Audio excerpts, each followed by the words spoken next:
Ah, shit. Get your tea and your popcorn because we have hit yet another psychological jackpot. That's right.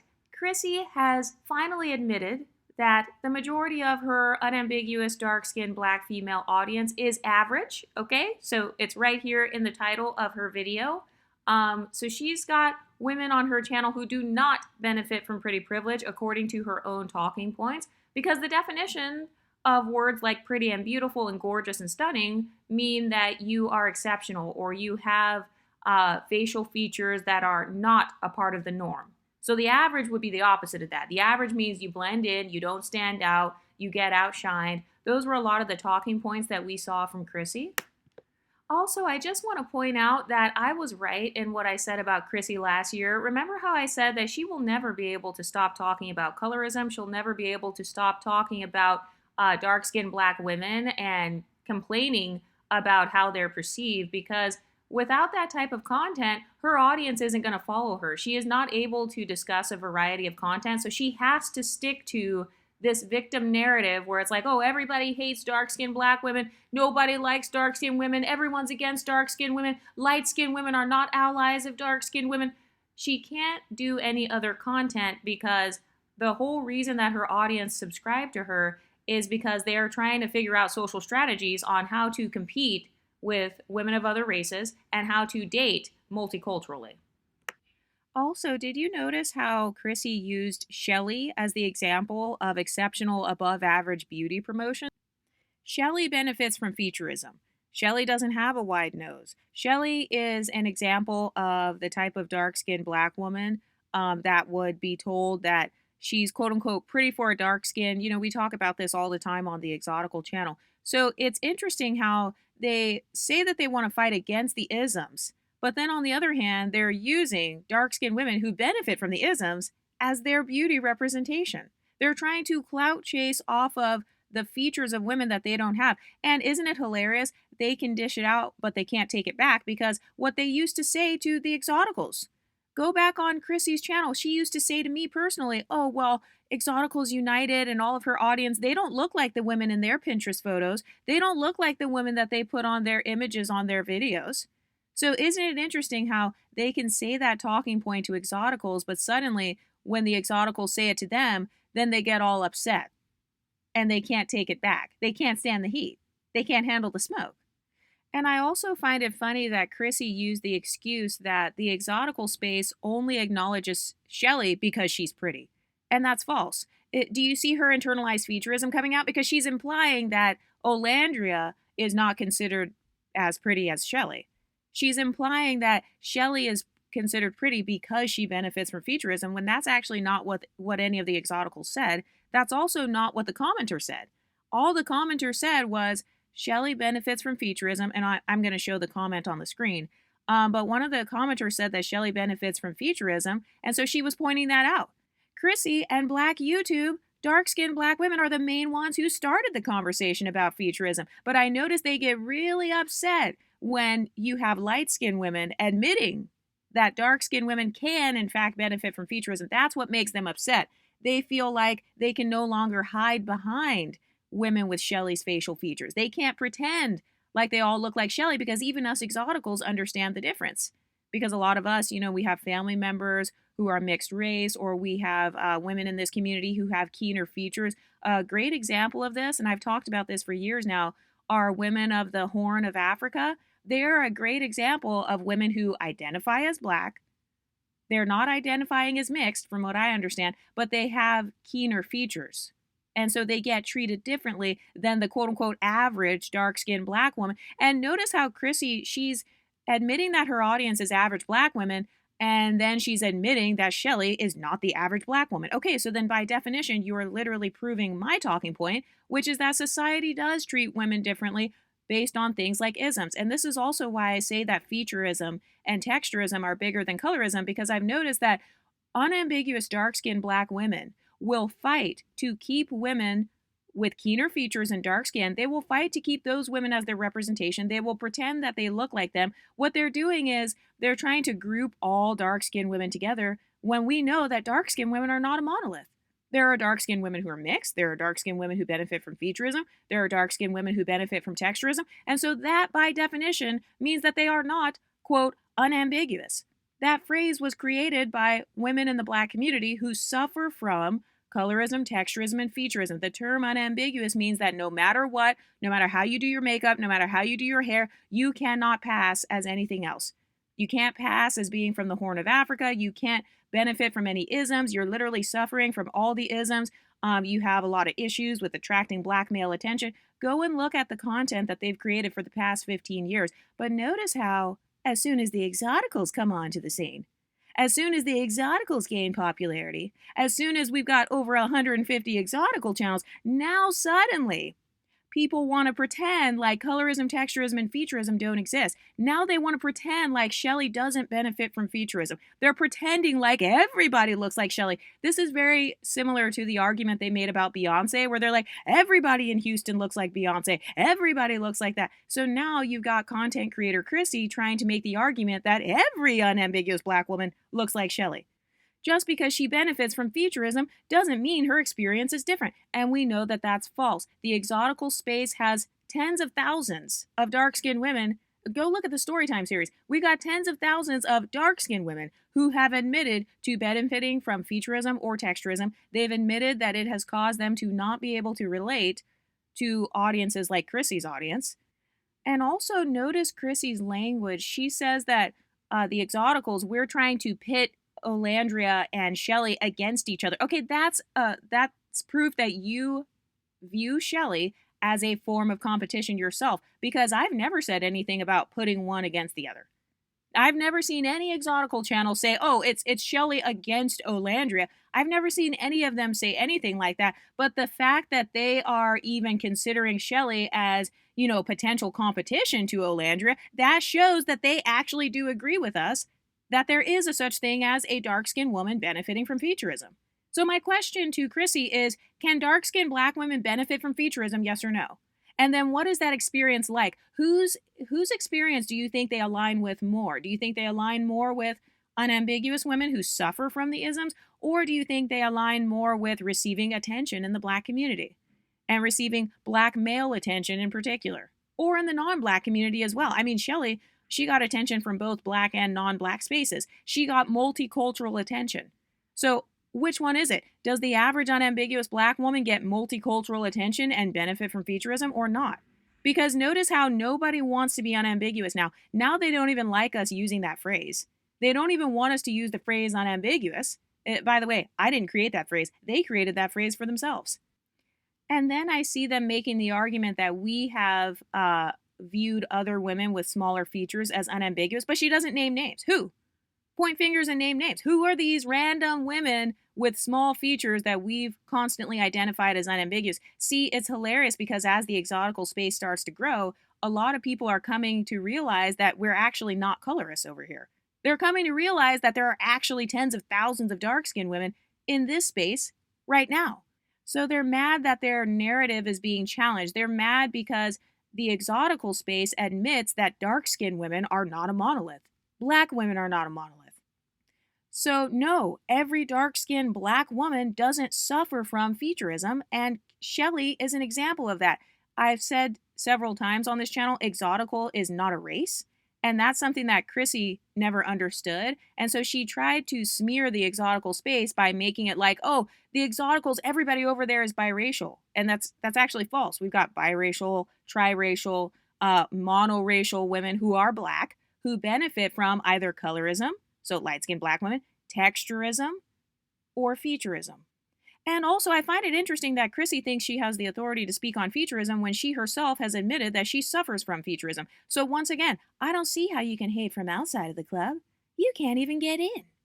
It's hilarious how we've got women who are not a part of the exotical community. They do not benefit from any isms, according to their own talking points, but then they want to speak on behalf of women who do, in fact, benefit from isms. And it's funny because I actually saw other creators talking about Chelley benefiting from featurism before I even made this video. There are Black creators that were talking about her, and then suddenly when us exoticals chime in on the conversation and we co-sign it and say, actually, yes, you're correct. that she did benefit from Featurism, and she does benefit from Featurism, and she does have a narrow nose. So it's funny how once the Exoticals step in, then you've got these pro-black hotep creators like Chrissy trying to chime in, and she's fighting to hide behind women like Chelley because she truly doesn't want Olandria to be her representation.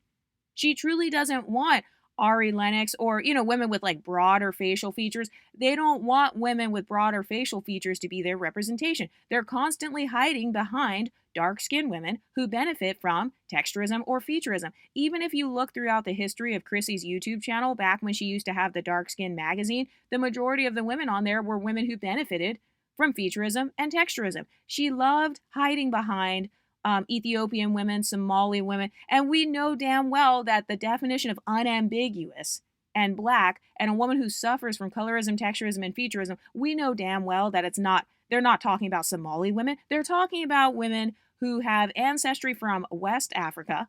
They have Bantu features, they have broad noses and, kinky 4C hair. That is who Chrissy's main audience is. But notice how she's upset because the exotical space has dark-skinned women here. She's upset because she wanted to monopolize the dark-skinned audience. She wanted to monopolize what the dark-skin experience is. And here in the exotical space, we acknowledge the fact that they're not a monolith. Dark-skinned women aren't a monolith. And also, Chrissy tried to use Anoki as an example, saying that, oh, we don't accept Anoki as an exotical. The whole point of the exotical space is I call people exoticals literally based on how black women respond to those women. So if I see black women accepting women like Lupita Nyong'o, who technically does have slightly slimmer features, if I see women accepting women like that, if I see black women rallying behind her and saying that, she's suffering from the isms, I see people talking about Lupita suffering from the isms. I see people talking about Anoki suffering from isms. But I didn't see people talking about Chelley suffering from isms. I saw people talking about Chelley benefiting from isms. And so anybody who has watched my What is an Exotical series knows that if you get othered by the black community, if you're being othered by unambiguous black women, and if you're also receiving pedestalization or attention from black men that the average unambiguous black woman does not receive, then you, by definition, are going to relate more to the exotical experience rather than the unambiguous experience. And that's something that really ticks off content creators like Chrissy because it goes against her narrative that dark-skinned women are downtrodden and, just these victims who are just suffering from all these isms and they don't get black male attention. So now they have to try to fight for the crumbs of the white male dating market. So Chelley doesn't fit that stereotype.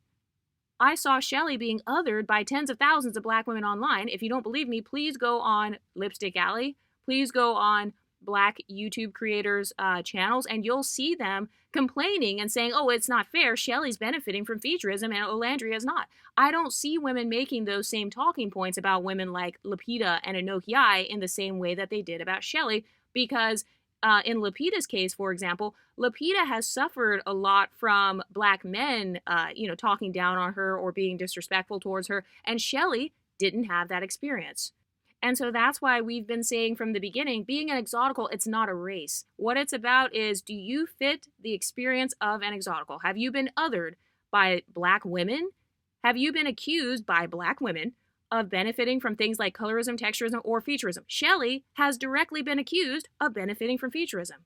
And there are tens of thousands of people right now online co-signing that, and they're comparing her to Olandria. I didn't actually start this whole comparison thing of Chelley and Olandria. I didn't start that at all because I still have not even watched the rest of Love Island. I haven't even watched the reunion. I haven't even watched the final 3 episodes. So I wasn't the one that started that, but notice how the exoticals are always the scapegoat. They want to say, oh, the exoticals are just dividing people up. No, society has already divided people up. Society stereotypes people based on things like colorism, texturism, and featurism. Why is it only okay for dark-skinned, unambiguous black women to dominate the ism conversation? It's not. And then she said, Coco Jones and Normani don't have broad features. So my question for Chrissy is, what is her definition of broad features? Because here on the Exotical channel, we've already defined what we consider to be broad or keen features. So that's one of the advantages that I have of having created over 1,000 videos, I've already created all my videos discussing what my talking points are. It's the unambiguous YouTube community that moves the goalpost for what unambiguous means. So apparently now the definition of unambiguous to them means having keen features like Chelley. It means, benefiting from featurism. So apparently that's their new definition of unambiguous. If you look at what an exotical is, and if you go back all the way to my first videos on YouTube, you'll see that our definitions have always remained the same. You'll see based on my posters, this is exactly why I created my exotical posters when I first started this channel. It was so I could show all of the varieties of the phenotypes, all of the different skin complexions. And it was also so I could talk about the experiences that we have that are different from unambiguous women who suffer from featurism. Also, in regards to that conversation about featurism, her saying, oh, well, Normani doesn't have broad features. You don't have to have the biggest nose in the world, or, you don't have to have the broadest features in the world in order to suffer from featurism. When I talk about featurism, when I'm talking about broad versus keen features, I'm talking about women who have, like broad features would be like the wider noses, kind of the wider jawline, slightly more rounded out features. So maybe larger, more rounded out eyes, maybe more rounded out apple cheeks, more of a rounded out chin, as opposed to these sharp, pointy features. So just because you don't have the broadest features in the world, that doesn't mean you don't have broad features. So do you see how Chrissy suffers from having never developed her talking points? All she did was come on YouTube and complain for 10 and 15 years about how much it sucks to be a dark-skinned black woman, and then she's mad that there are now 150 channels that have a different talking point than her. She's mad because we can actually tell you the difference between broad versus keen features. If your features are sharp and pointed, if you have maybe a more narrow face structure, maybe more of a narrow type of chin, maybe from the side angle, your nose kind of pops out or points upward. I can describe all of these different aspects of featurism. If your features get exotified, which I talked about several times, if your facial features are being exotified, that's another form of featurism. So Chrissy is getting it wrong because she thinks that featurism is only about keen versus broad features when it's not. Having freckles, for example, that's an example of benefiting from featurism because a lot of people, they associate freckles with non-blackness. Having light eyes, that's another example of benefiting from featurism because your eye color is associated with non-blackness. So do you see how Chrissy, she thinks that it's only about the size of your nose? Do you see how she's not bringing enough nuance to the conversation? This is exactly why I'm so glad that I have over 1,000 videos on this channel, because it's very difficult to argue with people who created thousands of videos to back up their talking points. And then I saw some people commenting saying, oh, well, Chelley is monoracial. Monoracial, that doesn't mean that you can't be an exotical. That's what I've talked about on this channel for years. And that's also why a lot of biracial YouTubers don't like me either, because they don't like that I include anyone monoracial. They don't like that I include any monoracial black women on my channel, light-skinned, brown-skinned, whatever. They don't like that. So the thing about the exotical community, that's why I called it Exoticals United. It's not called biracial exoticals. It's not called light-skinned exoticals. It's not called mixed-race exoticals. It was always called Exoticals United, and I always used all of these different posters showing women with different facial features, because you can also have broad features and still be exotified. For example, if you're light-skinned, then having the broad features, that doesn't really, it doesn't really matter. So you may deal with featurism, but you're not dealing with things like colorism. So you're still benefiting from an ism. Unambiguous dark-skinned black women, by definition, do not benefit from isms. That's according to their own definition. That's why they created the term unambiguous, because what they're saying is, no matter what makeup I do, no matter what weave I wear, no matter what time of year, no matter whether I'm around black people or white people, I do not benefit from any isms. I am unambiguous. There is no ambiguity. People are not arguing back and forth about my facial features. The fact that people are even arguing back and forth about Chelley, the fact that people have made videos, before I ever made a video about Chelley, there were other creators that made videos getting mad saying Chelley's benefiting from featurism and saying that that's why she got attention from the black community. So the fact that people are even arguing back and forth this much is proof that she does not fit the mold of someone unambiguous, because unambiguous means there's no argument. Unambiguous means if you walk into a room full of other unambiguous black women, you will be embraced or accepted with open arms. They will view you as their representation. They will include you. They will want to align with you. They will be able to relate to you. And we know that not just based on Chelley's face, but also based on her experience in the villa. Most black women can't relate to. How many unambiguous black women do you know that are getting a lot of attention from pro athletes like Chris, a black pro athlete? One of the main things that they say on black YouTube is that all the black basketball players and stuff, they only want these women who benefit from isms, colorism or texturism, but they didn't acknowledge featurism. And so I think Chelley's experience, I'm so glad that Chelley went on Love Island. But one of the things that happened with Chelley is she benefited from featurism. So she's going against the typical dark-skinned, unambiguous narrative. Okay, so that shows that she does not fit Chrissy's audience. And another thing I saw that Chrissy said was that we consider women like Coco Jones their representation. Actually, that's false. Because Coco Jones does not have naturally pinned straight or body wave hair texture. I believe that the true representation of unambiguous black women should be unambiguous black women in their natural state. And I think that's another reason why a lot of unambiguous women suffer from hair dysmorphia or, like neglecting their hair underneath wigs and stuff. It's because as a collective, a lot of unambiguous women refuse to promote women who wear their natural 4C hair in its shrunken state. Think about the rapper Doechii. I don't see unambiguous women saying, oh, she should only wear her hair in its 4C state and just, wear it shrunken. I don't see them talking about that. They don't like the shrinkage of 4C hair. They don't like showing 4C hair looking short. But even if 4C hair is long, it can still appear shorter. A lot of unambiguous dark-skinned black women, they don't like that representation. So they're replacing themselves. So I said this before and I'll say it again. They're replacing themselves because they want to promote dark-skinned women who either benefit from isms or dark-skinned women who are trying to benefit from isms like texturism by wearing a lace front, such as Coco Jones or Normani. And I've talked about this in several videos before too. All of the arguments that you see Chrissy trying to make, she doesn't realize that we've already addressed these arguments years ago. She doesn't realize that there are over 1,000 videos on this channel addressing all of those things. So the women that she's saying that we think are their representation, first of all, we are the exoticals. We don't get to determine or force what the unambiguous representation should be. So if you guys want to hide behind us exoticals, that's fine. I mean, I don't really care. What pedestal do you want me to have? Do you want me to be your representation or do you want me to be my own group's representation? So, hey, I'm not arguing if you want to give us double the pedestal.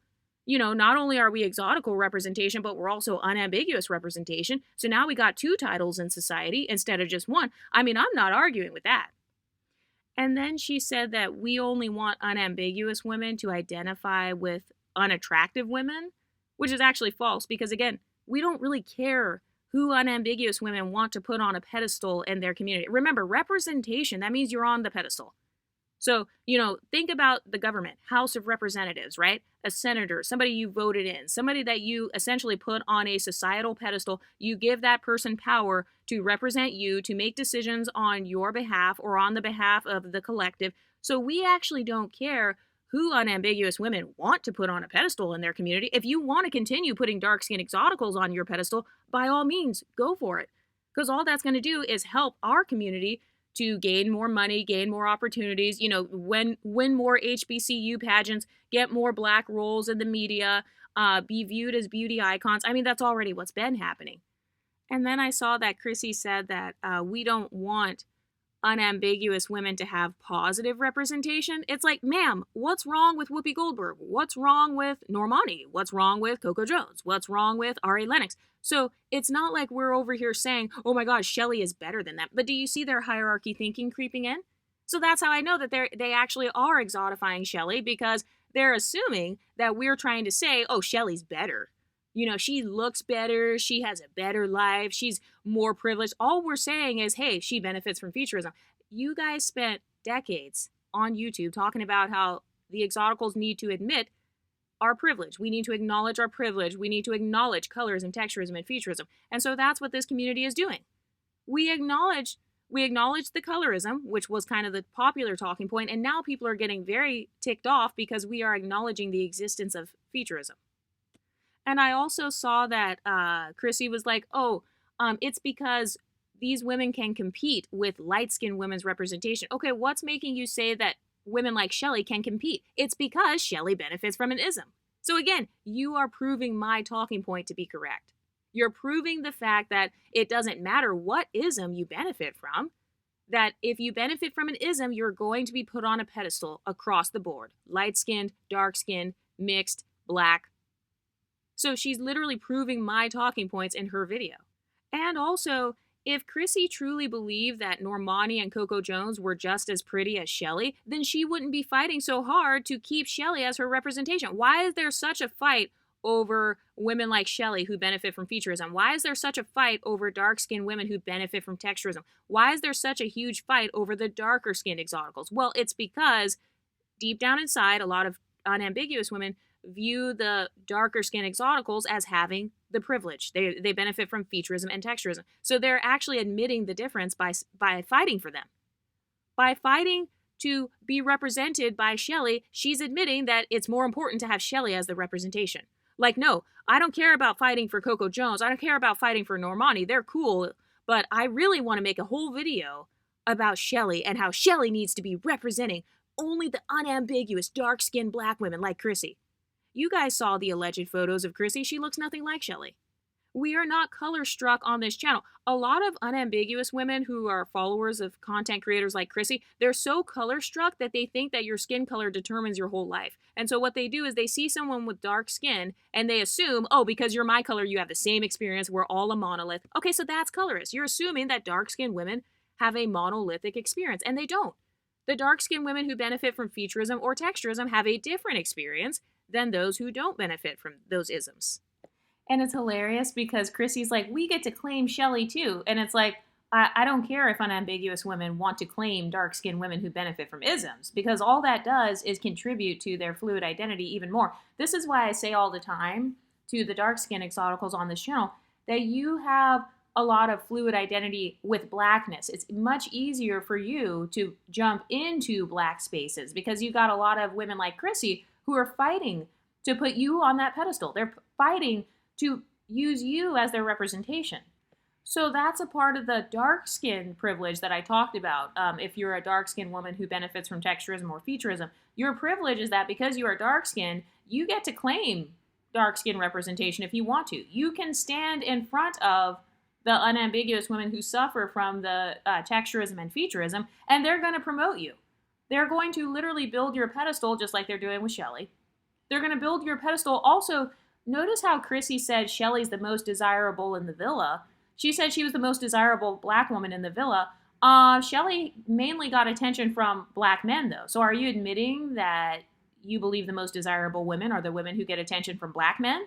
So do you see that talking point falling apart? First, they say black men are dusty, and that the black community is dusty, and that black male attention doesn't mean anything. But then you see Chrissy turn around and say that Chelley is the most desirable woman in the villa, when Chelley mainly got black male attention.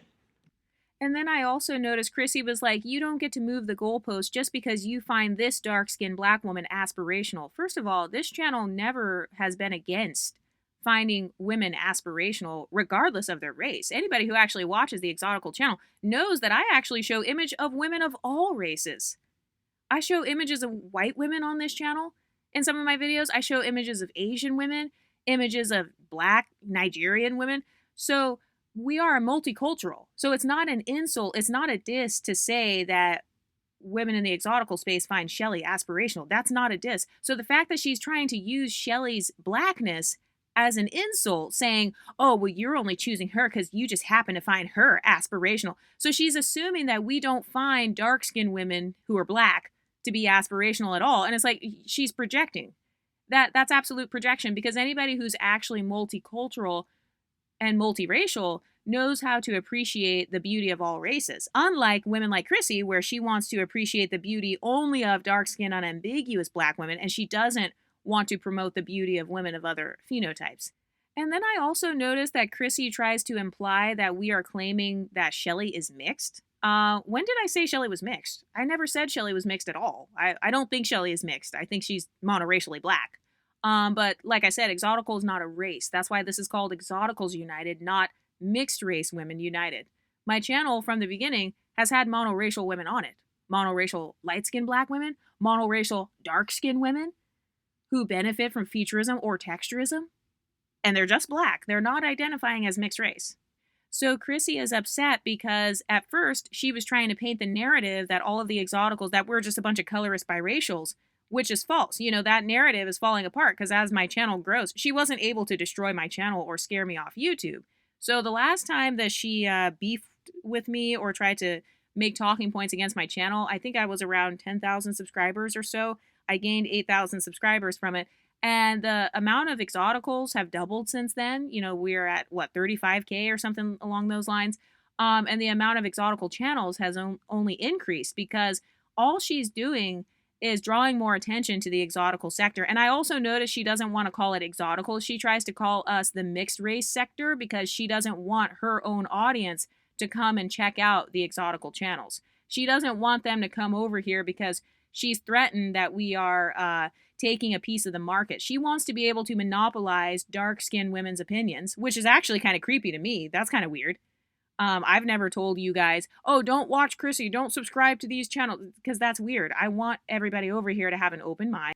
I want you guys to be multicultural, so I don't care if you guys are watching unambiguous black channels. I don't care if you're watching unambiguous white women. I don't really care because I'm not threatened by women of different phenotypes. But Chrissy, she's threatened because for so long she has monopolized the opinions or kind of the talking points surrounding dark-skinned women in particular.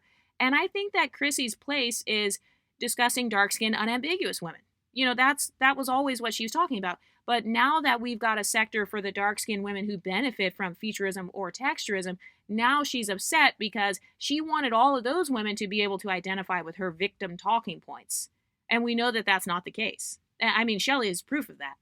Even women like Olandria wouldn't be able to relate to Chrissy's content because Chrissy doesn't make pretty privileged content. Chrissy herself never identified as pretty privileged, and she never created a brand that identified her channel as being for pretty privileged, unambiguous black women. So that's also why we have these spin-off sectors where it's unambiguous women who were watching the exotical sector, and then they made their own channels, kind of these pretty privileged YouTube channels for dark-skinned unambiguous women with that pretty privilege.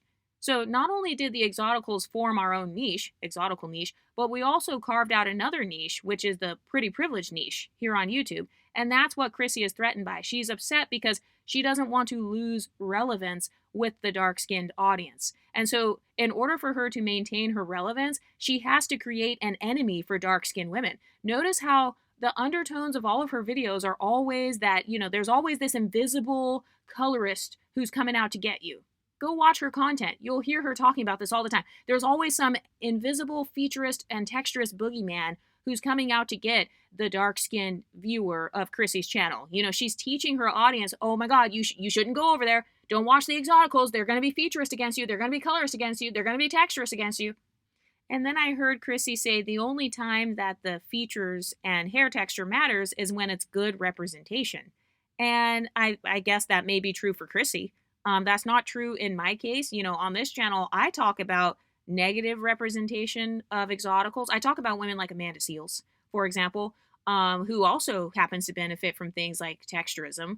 I talk about women like her not being good representation. So in Chrissy's mind, I guess she feels like it's a competition between unambiguous women and exoticals for who has the most positive representation. First of all, there is no competition, but if there was one, we would have won like hands down. I mean, it's hilarious how instead of addressing white Hollywood, instead of addressing the producers of Love Island, she chooses to address the exotical YouTubers. Isn't that interesting? Also, I thought that their argument was that black women shouldn't be on these dating reality shows as a whole. So that talking point is out the window. It's funny how they say black women shouldn't even be on these dating shows, but then when I acknowledge that a black woman benefited from featurism, now suddenly she's fighting to have that same black woman be a representation on her channel. But I actually hope that she does include Chelley as representation on her channel because all she's doing is promoting the image of darker skinned women who benefit from featurism. So she's continuing to popularize the image of women who are not perceived as unambiguous in all scenarios. She's continuing to popularize smaller noses, kind of slightly smaller noses, slightly more narrow facial features, more narrow jawlines. She's just popularizing that beauty standard even more. So I'm not mad at it. I hope that she does do that. You know, she has a lot of subscribers on her channel, so I want Chelley's image to be featured on that channel. I want Chelley's popularity in terms of beauty to continue to grow, because that's not hurting the exotical space, that's helping dark-skinned women who have small features. And then she makes this argument that, oh, well, regardless, racist people are still going to think we're all the same. So that's the same talking point that they give to light-skinned black women. So do you see how she's using the same talking points that she gives to other exoticals? Which is, oh, you're all just black at the end of the day. You know, you're still dark-skinned. You're too dark and you're too black to be perceived as privilege in any way. That's her argument against Chelley. She's saying Chelley's too dark and black to be perceived as benefiting from any privileges. I don't care if she benefits from featurism. She's too black looking still. You know, her skin is too dark. Her hair is too nappy for her to have a different experience than somebody else. And we all know that that's false, just based on our Storytime series alone. And if it's your first time here, by the way, be sure to check out all the Storytime series videos, because we've got women of all different phenotypes, skin tones, racial backgrounds, talking about being othered, whether it's by black people or by white people. And then she said she wants people to take note of featurism when it comes to unambiguous women. But she's not unambiguous then, by your definition, if she benefits from featurism. So do you see how she's trying to change the definition of what unambiguous is? So now, according to Chrissy, being unambiguous means you benefit from featurism, when we know that the average actual unambiguous woman does not benefit from featurism. They're the ones who started the featurism conversation. It wasn't light-skinned women. It wasn't mixed women. It wasn't women with keen features. And then she tried to compare it to light-skinned women. She said Glorilla and Lotto did a song together, and the Exoticals, we weren't trying to compare who suffers from featurism or not. Well, that's because featurism is a bigger issue when it comes to dark-skinned women, as opposed to light-skinned women. Lotto is mixed race, so that's a totally different experience, just being biracial in general. And Glorilla, she benefits from colorism. So her benefiting from colorism and being light-skinned, we all know that you can be light-skinned with broad features and you're still, you're still going to be put on a pedestal, for lack of better words. But what happens is when it comes to black women who are unambiguous and dark-skinned, they are actually the ones who bring up featurism more so amongst dark-skinned women. So that's the only reason I'm bringing it up. I'm just responding to the other black women on YouTube who are talking about this.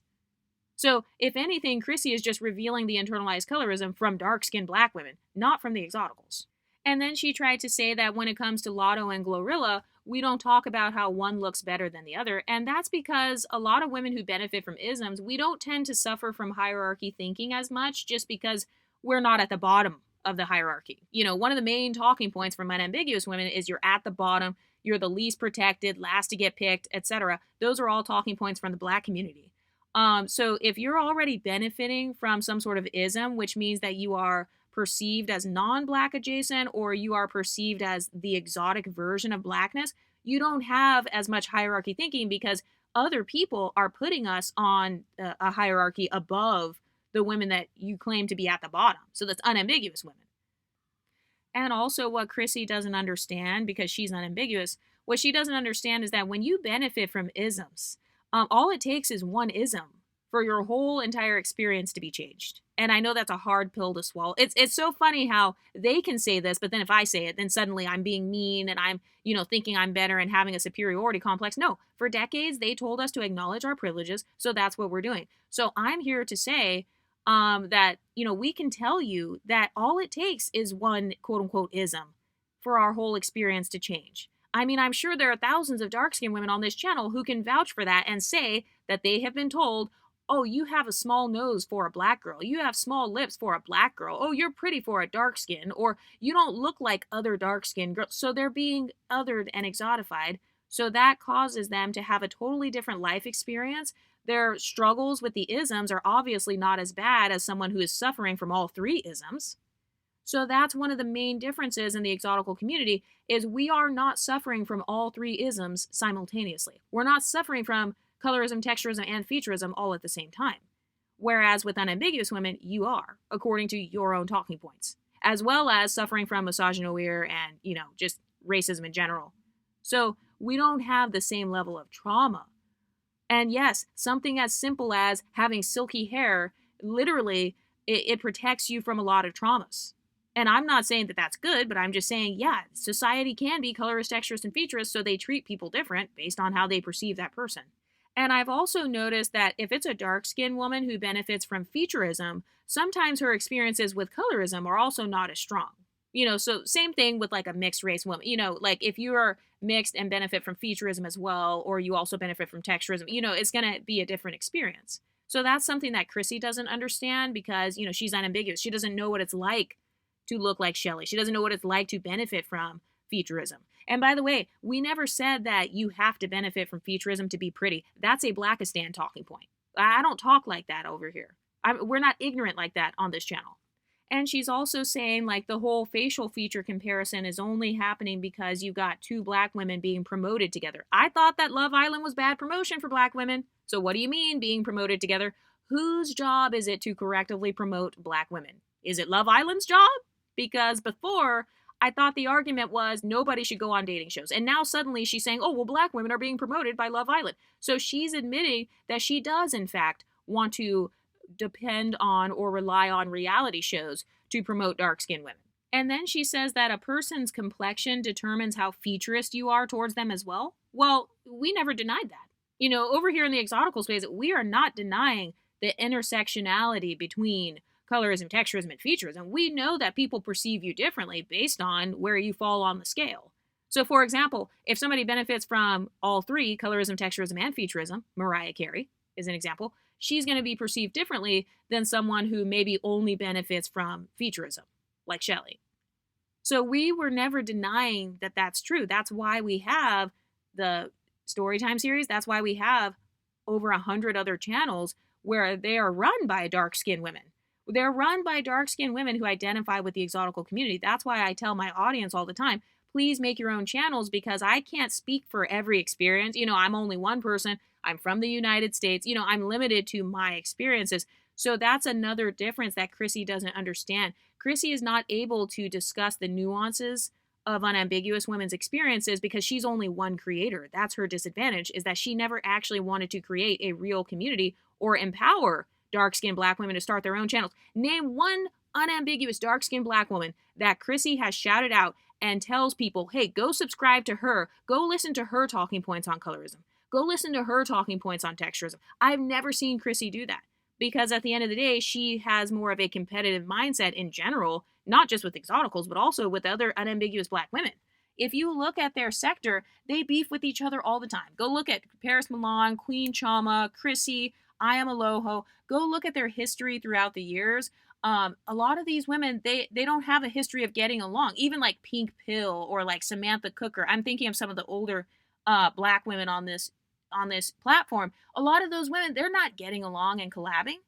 So that's another disadvantage. And Chrissy doesn't understand that that's a part of the whole reason why we have over 100 channels. It's because we want to have a strong enough community to where over 100 different perspectives are being talked about.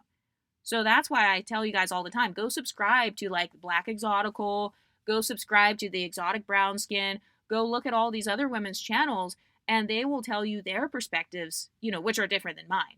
I don't view myself as the end all be all, I'm the only exotical, I'm the most authoritative voice in this community, and if you had a different experience than me, then you're wrong. That's the difference between me versus Chrissy, just when it comes to building a community in general. Everyone's not going to resonate with my channel in the same way that they resonate with like the Exotic Brown Skin or the Black Exotical or the Exotical Tax Collector. There are certain areas where they can speak on that better than I can because they actually have that experience.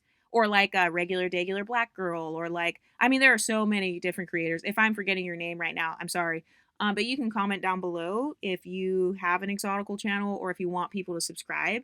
But yeah, that's the power that the exotical space has, and that's a part of why Chrissy is so threatened. It's because she's not just threatened by me. She's threatened by the existence of the entire exotical community. She's upset because she thought that she'd be able to dominate and monopolize YouTube, not just for financial reasons, but also for like ego reasons or whatever. So she reminds me of the bitter woman where she's mad that there's like this young, innovative up-and-coming person in the same workspace as her, as a creator. She's upset because the Exoticals, we united across skin tones, across hair textures, across geographical locations.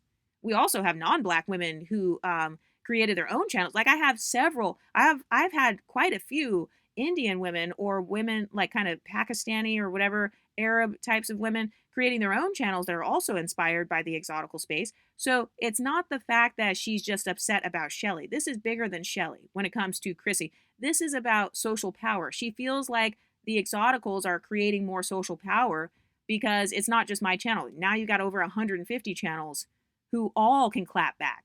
And then Chrissy goes on to admit that people from Haiti can be just as diverse as people in the United States. Yeah, we never said they couldn't. And we are acknowledging their diversity by acknowledging the fact that women like Chelley, dark-skinned women with narrow noses and narrow-ass jawlines, are benefiting from Featurism. I said what I said. I stand 10 toes down on everything I've said. And that's why Chrissy is upset. It's because she doesn't get to pick and choose anymore who has a fluid identity.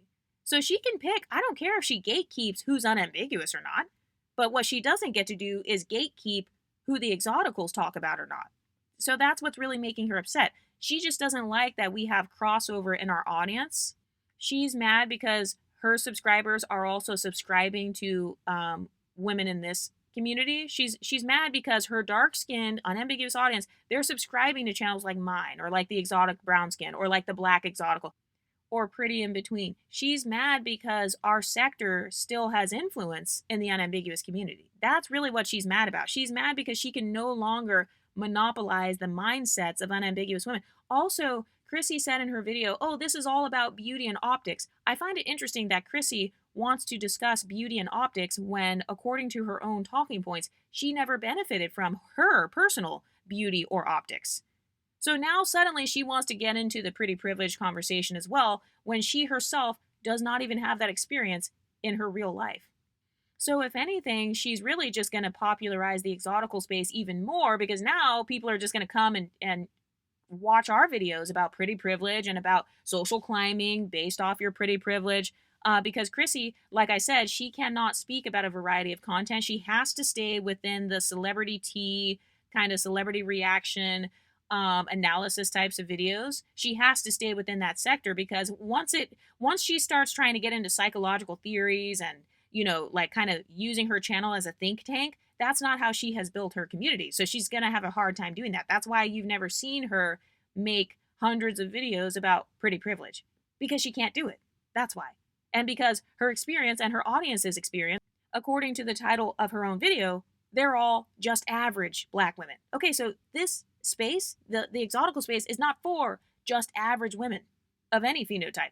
This space is for the women who identify with having pretty privilege. We identify with being pretty, beautiful, stunning, and gorgeous over here in this community.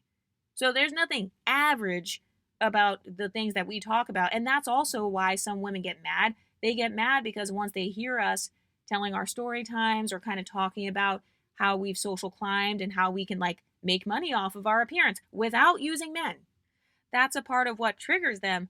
And I've also noticed that women who suffer from all of the isms, or women who they don't have privilege, basically, the reason they're going after non-black men is because they want access to that non-black man's privilege and social status. So I'm not against that. Obviously, I'm not against interracial dating or swirling or anything like that, because obviously we wouldn't exist if it weren't for that. So I'm not against that because they're still building the exoticals. They're still promoting multiculturalism, which gives us more social status because we already are multicultural. Or if you're in the exotical space, you're automatically multicultural or becoming more multicultural because you're engaging with women of multiple backgrounds and stuff. So she's building our social power either way. Our pedestal is going to grow either way. And then she was like, being from the Caribbean doesn't make someone mixed or ambiguous. We never said that it did. And then she said, oh, you can be like monoracial with small features. I agree. And that's why the exotical space is growing. It's because we acknowledge the fact that you can be dark-skinned and still benefit from isms, and you're not being held back. You're still getting just as much of a pedestal as someone lighter than you. You're still getting a pedestal. You're still getting special treatment. You're still getting the attention of black or MLS men or white men. like in the case of Chelley. So that's really what makes her upset, is the unity that we have in this community between monoracial women, mixed women, dark-skinned women, light-skinned women, type 3 hair, type 4 hair. That's really what's making her upset, because she built her platform on exclusivity and I built my platform on inclusivity. That's why it's Exoticals United. It's supposed to be as inclusive as possible to the women who have been othered by the Black community. You're not unambiguous. You don't identify with the unambiguous sector. You're not suffering from all three isms simultaneously. So whether it's based on, I don't care how you're an exotical. I don't care if it's based on you being mixed or you just looking like you are mixed, even if you're not. And by the way, whenever somebody says you look mixed, what they're saying is you benefit from an ism. They won't admit it, but that's what it is. So that's why you hear me talk about featurism and texturism. It's because people associate curly hair, for example, with being mixed, or they associate small features, for example, with being mixed with something else. Because when somebody thinks of a West African, like black person or unambiguous black person, they're not thinking of green eyes and freckles and silky hair. That's not what they're thinking of. And I also thought it was funny how Chrissy was like, also, being West Indian, that doesn't make you special. It's like, okay, tell me you're triggered without telling me you're triggered. That was hilarious. She wanted to throw a random humbling tactic against West Indian people. I'm like, what is your beef with women who are exoticals who have a West Indian background? If I'm not mistaken, I believe Chrissy is an unambiguous woman with a Caribbean background herself. So she may be trying to throw shade against West Indian women who are benefiting from featurism or texturism. But I thought that was hilarious. Like, oh, being West Indian, that doesn't make you special. I also saw where Chrissy was like, oh, getting attention from black men is not a big deal. That doesn't make you different. And I agree. But what Chrissy doesn't realize is that there's a difference between attention and pedestalization. Okay, so the exoticals, the difference with our experience, women who benefit from featurism, texturism, colorism, mixed race privilege, the difference is that we've been pedestalized in the black community, not just by black men, but also by black women, like what you see Chrissy doing with Chelley. She pedestalizes Chelley, so she wants to claim Chelley, which is fine. I don't mind Chelley having a fluid identity. That's exactly what I promote on this channel. But she doesn't understand the difference between attention versus pedestalization. So being pedestalized means black women want you to be their representation. That's a part of being pedestalized. Black women want to hide behind you as their representation because you benefit from an ism. So you're the quote unquote pretty dark skin. You're the quote unquote exotic black girl because you're mixed with something else. You're the light skinned black girl. So that is a form of pedestalization. People want to push you to the forefront. They want you to be their representation and their standard of beauty. People naturally stan you and they naturally follow you. They kind of fangirl over you, kind of like what we're seeing in the case of Chelley. So that's the difference between attention versus pedestalization. Also, another form of pedestalization in terms of the male gaze is they will actually call out the differences in your appearance. Although I will say on Love Island, I didn't see any colorism, texturism, or featurism. Like, I didn't see anybody make comments that were colorist or featurist. I will say I haven't watched the entire thing, though. But then Chrissy said that we think that talking about colorism means that you get zero attention from men. That's actually not what any of us said. The exotical space is actually more of a decentering men space.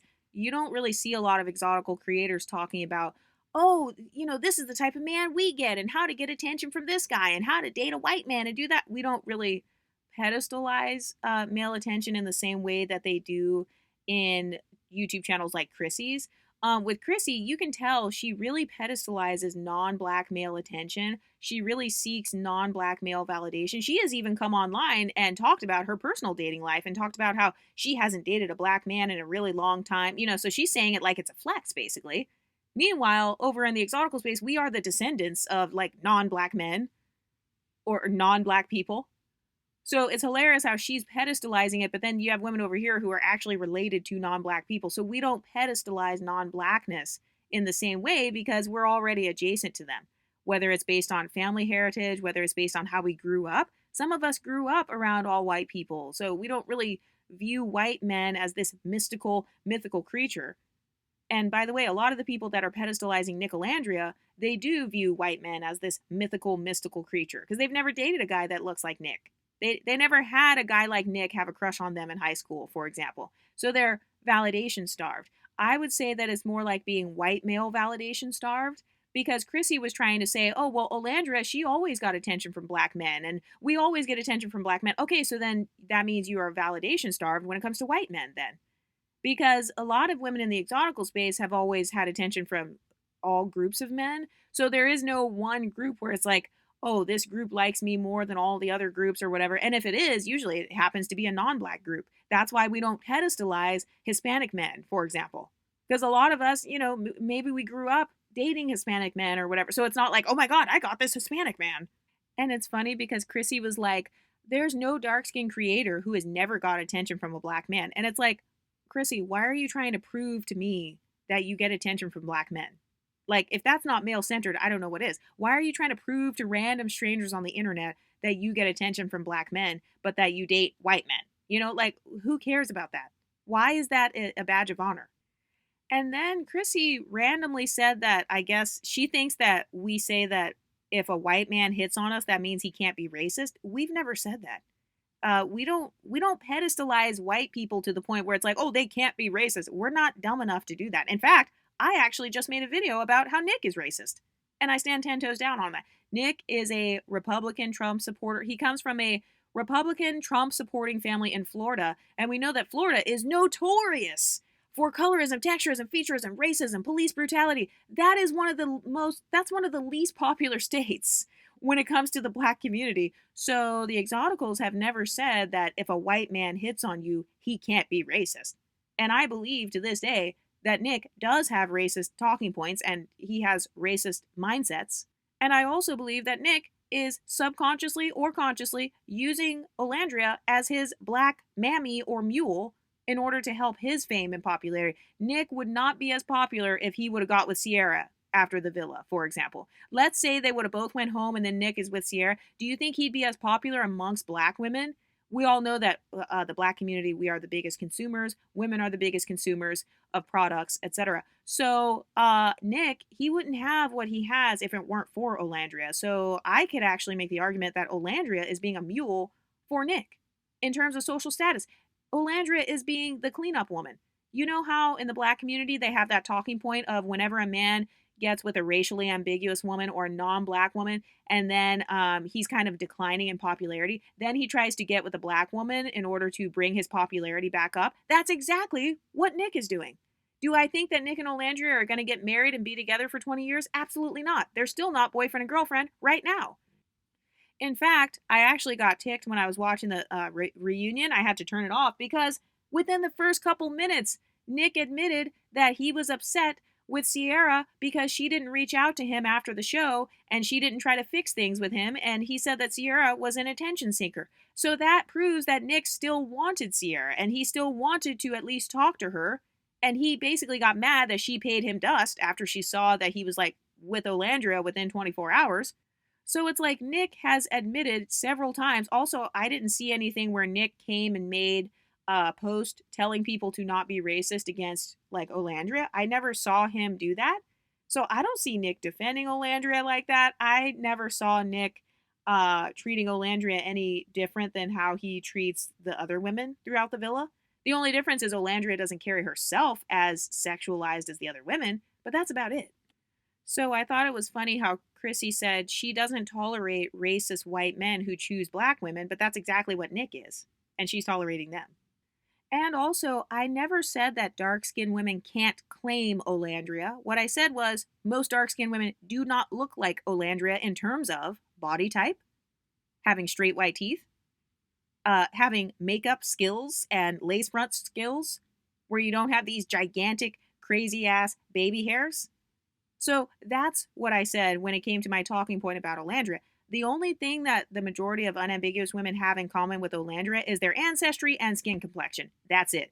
Most unambiguous women are not multimillionaire reality stars and models, and they have straight white teeth, and they have flat stomachs, and they're skinny. So that's what we're talking about when we say that they cannot relate. They can't relate in terms of social status. They can relate to her in terms of race and skin color, but that would be like saying that all white women are like Taylor Swift. No, they're not. All white women are not billionaires.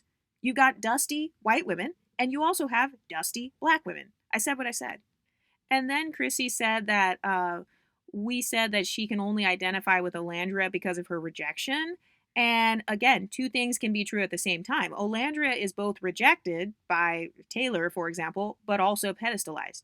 So I can keep the same energy. Multiple things can be true at the same time. You can win a dating show or have a boyfriend and still have experienced colorism, texturism, featurism, racism, and misogynoir, as we saw with Olandria. And then I saw Chrissy, she was like, okay, which one is it? Are we supposed to uplift unambiguous features or not? And it's like, two things can be true at the same time. I see black women uplifting fuller features like Olandria's, and then I see some black women putting them down. In fact, the main women that I saw on social media calling Olandria ugly were actually unambiguous monoracial black women with the same features as her. But what I really think is going to happen is women like Chrissy, they're going to continue to promote dark skin exoticals, which is fine because that increases our status. All that's going to do is draw more dark skinned exoticals to this channel. It's going to help my talking points to be heard. It's going to help other channels that are created by darker skin exoticals. It's going to help their channels to grow. So either way, the exotical space is not going anywhere. We're here to play and we're here to stay. The Pretty Girl Club has united. The exoticals have united, baby. And then I saw that Chrissy was like, oh, people are moving the goalposts because if we celebrate Olandria, then they'll say you only relate to her because she suffers from featurism. But then if we talk against Olandria, we're being featurist. And it's like, okay, Chrissy, why are you looking to us exoticals as your goalpost? Why are you looking to outside opinions of what the goalpost should be and, how to run the unambiguous community? Do you see what I mean when I talk about that external locus of control, that inferiority complex, always looking to what the comments are saying? What are the commenters saying about unambiguous YouTube channels? What are the subscribers saying? What are people talking about when it comes to us? So Chrissy, throughout her video, she's expressing all of this frustration, but then she actually throws her own subscribers under the bus, and then she says, this is why I don't trust unambiguous black women. That's crazy. If I were to say that, my whole channel would be gone. If I were to say, this is exactly why I don't trust unambiguous women, because you guys are hypocrites. If I were to say that, I'd be called all kinds of colorist, texturist, and featurist. But there you had Chrissy saying it to her own audience, literally throwing unambiguous black women under the bus when she herself is an unambiguous black woman. And do you see why Chrissy is constantly arguing and berating her own subscribers? Do you see what I mean? And it's hilarious because I've heard her say before that, like, oh, the exoticals are struggle channels and stuff. And it's like, ma'am, I don't want your subscribers. I don't want 200,000 Chrissies on my channel. I don't want 200,000 unambiguous women with an inferiority complex and a pedestalization of whiteness on my channel. In fact, if you are somebody like that, please unsubscribe immediately. And then it was funny, too, how Chrissy was like, oh, there were women of all phenotypes defending Olandria and Chelley from racism because it was so bad this season on Love Island. Okay, so then why is Chrissy supporting Love Island if it's racist and if the racism is worse than ever? Why would you even be promoting anybody? Why would you promote any black women who went on a racist show in a racist industry? Hollywood. Why are we even promoting that at all? Why are we even giving it popularity? So do you see what I mean? It's another bad social climbing move. They're very reactive.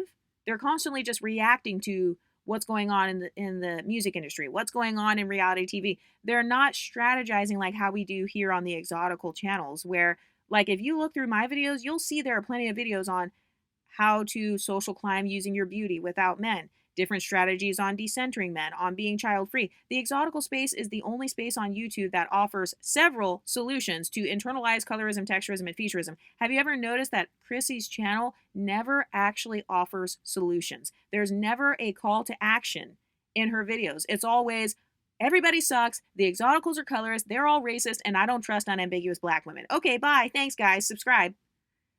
So she's never offering solutions. And then when she tries to give social strategies for her channel, they fall flat and she has to use celebrities as examples because she can't use herself as the example.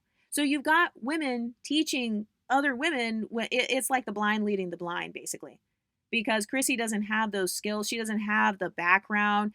If you look at, like, when they tried to dox Chrissy or whatever, it was an overweight, obese woman. By the way, Chrissy has admitted to spending the majority of her life being overweight and even obese. And she also recently admitted within the last year that she is still overweight. So what kind of social climbing strategies and tactics do you think she can really teach to her unambiguous audience? And that's why you got unambiguous women flocking to exotical channels or, secretly watching our channels and then lying and going on Chrissy's channel. It's so funny because I'll see some commenters and it's like, sis, you are definitely supporting the exotical space. It'll be people who are like in my Patreon or people that I've seen on exotical channels. And then Chrissy's over here believing that these women are actually down for her and standing her, when in reality they're not. They're really just here for the drama. But also, Chrissy is not able to really share any legit social strategies with her own audience. And then she's like, oh, didn't the Black community tell us to love our own features and skin? So of course we're going to love Olandria. Notice how she didn't say hair texture, though? She didn't say that they love Olandria's hair texture. She didn't say that they love Olandria's natural 4C hair in its shrunken state. That's another thing that they refuse to admit, is that if it's an unambiguous woman with her natural 4C hair in a shrunken state, not only do they not support her as much, but they will actually go online and call her mid, just like how that dark-skinned woman did with Lupita Nyong'o. And then she's like, oh, the Black community is butthurt about Nick and Olandria getting visibility. Who's the Black community that you're talking about? Are you admitting that you view Exoticals as Black? So does that mean that we can get the N-word pass, Chrissy? That's my question. And then number two is, you said the Black community is butthurt. Does that include unambiguous Black women, or are you talking about the men? Because I thought that Black men were irrelevant to you. So why would the Black men even be included in your conversation? And then she's like, oh, well, they're getting more visibility than any other couple on the show. Okay, well, that is good for the Exoticals because they are promoting multiculturalism. They're promoting multicultural dating. So all they're doing is increasing the status of those who were born and raised multicultural. So that's not a diss to the exotical space. That makes our status go up more. And even if they were to get married and live happily ever after and have babies, they would have a little exotical. They would have a little baby with my phenotype. And then she's like, isn't that what you told us to do, is support Olandria? Who's you?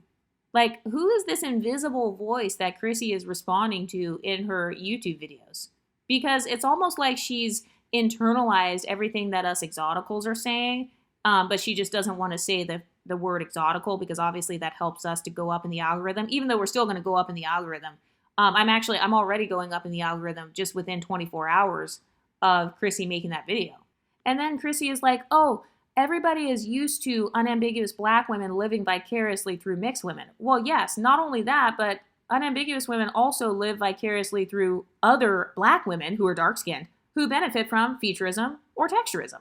For example, Chelley. So it's not that they're only living vicariously through mixed women. I've never said that. I never said that they only live vicariously through one type of woman. I'm not dumb enough to make a comment like that. Unambiguous women who follow channels like Chrissy, they clout chase or live vicariously through women with different body types than them, women with different hair textures than them, and women with different nose sizes than them, such as Chelley. So I stand 10 toes down on that, and I'm not changing that talking point. I said what I said. And also, I'm not against women of other phenotypes living vicariously through exoticals, because like I said, all that does is add to our pockets. That adds to our pockets, that adds to our visibility, that adds to our facial features and nose sizes being popularized. So it's not a bad thing for us at all. It may be bad for women who don't look like that, but that's none of my business. That's not my responsibility to solve. And also my question for Chrissy is, whose responsibility is it to correctively promote unambiguous dark-skinned Black women with broad features and 4C hair? Whose responsibility is it? Is it Love Island's? Is it Nick's? Is it Nick Olandria's?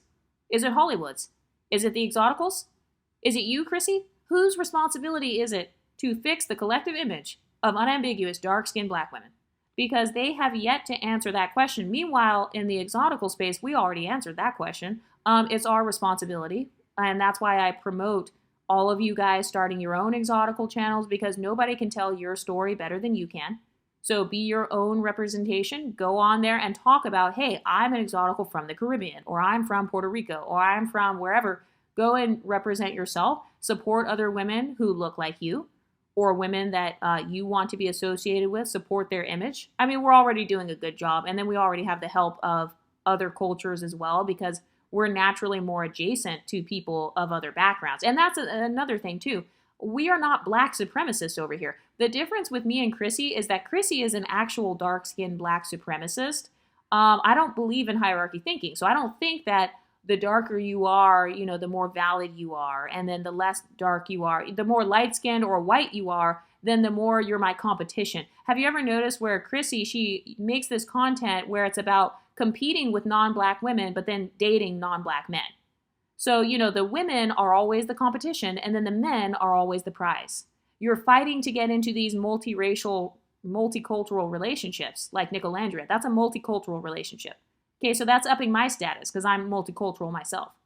So that's what I mean when I say it's a bad social climbing strategy, because they're hating on other cultures of the women, but then they love those men. So it's like, okay, you want a man like Nick, but then you hate Nick's mother? You hate Nick's sisters? You don't like Nick's racial counterparts who work at the same job as you? And you call them names like Karen, or say they age like milk, or that they age badly. Oh, and that's another thing. So is Nick going to age badly then? Because I see a lot of unambiguous black women lusting over Nick. I thought that white people age badly. They're going to look horrible. They don't have any melanin. They look like vampires. That's a joke that a lot of people said about light-skinned people, is that we all look like vampires. So does Nick look like a vampire? Because I see a lot of people lusting over him. And I also find it laughable that Chrissy thinks that exoticals are no longer being put on a pedestal. Our pedestal is not only standing strong, it's bigger than ever. We just had a multiracial woman running for president, for God's sakes. We've already had a multiracial president. Multicultural dating is at an all-time high. So it's promoting multiculturalism. And now there's a whole sector on YouTube with over 100 channels in the exotical space, over 150 channels talking about all of our experiences with the isms. So now even the ism conversation on YouTube has been diversified. So our pedestal is higher than ever. It's stronger than ever. Women are creating entire online businesses based off being an exotical. How many people could do that 10 years ago? Women who have a different experience, we now finally have a safe space that we didn't have 10 and 15 years ago. If that's not a pedestal, I don't know what is. We have more support than ever. We have more of a community than ever. We now have realized that we're not crazy. We didn't have just this superiority complex. And by the way, if somebody does say that I have a superiority complex, that's actually not an insult. That's actually a compliment, because you're basically saying I think I'm the shit. But it's like, we realized that we didn't have these superiority complexes. Our experiences were valid this whole time. So we have more of a community than ever. We have more unity than ever. We've got more women speaking out than ever. We have more women clapping back than ever. I've noticed that there's finally starting to be pushback when you see people talking shit about women who benefit from like featurism or texturism.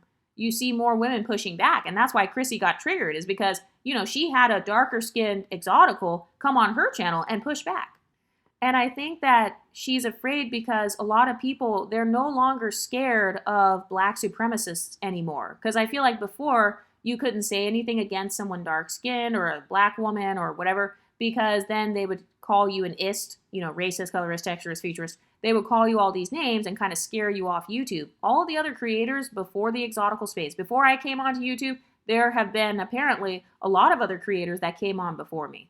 And those creators got scared off YouTube. They didn't last because they had so many people threatening them or following them or trying to dox them. All that stuff has happened to me. I get threats all the time.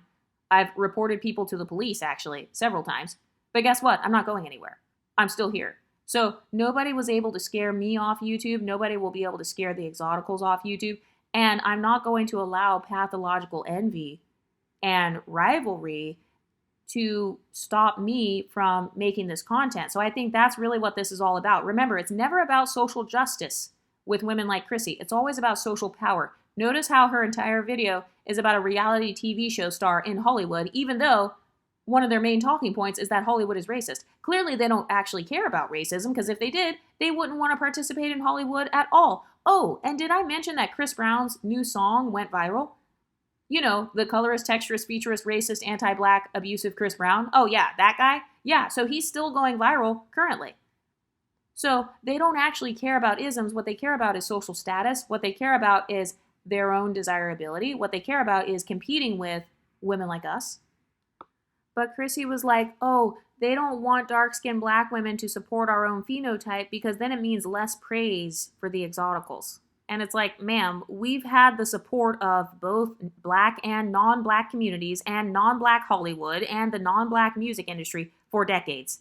There are plenty of exoticals who have succeeded without the support of unambiguous dark-skinned black women. For example, Doja Cat. For example, Ikane. In fact, some of the women will actually still support them. So it's hilarious how she's trying to frame it like, oh, the exoticals, we are declining. She's making it like mixed race people or people who benefit from these isms are declining. No, not only is our population growing, multicultural relationships are becoming more and more popular across the board. So our community is growing. More of us are being brought into this world every single day. With the rise of social media, multiculturalism is definitely the future. So that talking point was laughable, that, oh, our pedestal is just going down. And then Chrissy was like, oh, it's really going to be a problem when unambiguous black women start wearing their 4C hair more often. First of all, it's not going to be a problem because that's never going to be the trend. I said what I said. As a person who studies sociology every day, as a person who talks about societal trends on this channel all the time, I don't ever foresee, no pun intended, I don't ever foresee 4C shrunken hair as being the only option that unambiguous use for their hairstyling. I just don't see that because versatility is a part of the black cultural standard of beauty, especially when it comes to hair.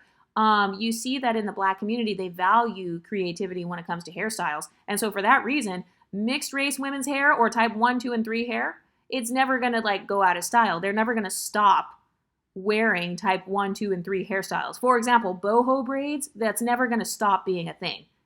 Boho braids will always be a thing with the curls coming out, the type 3 curls poking out of the braid. That's always going to be a thing. So Chrissy tried to imply that, oh, it's going to really be a problem when they start only wearing 4C hair. That's never going to happen because society values versatility, and especially black women when it comes to hairstyling, they value versatility.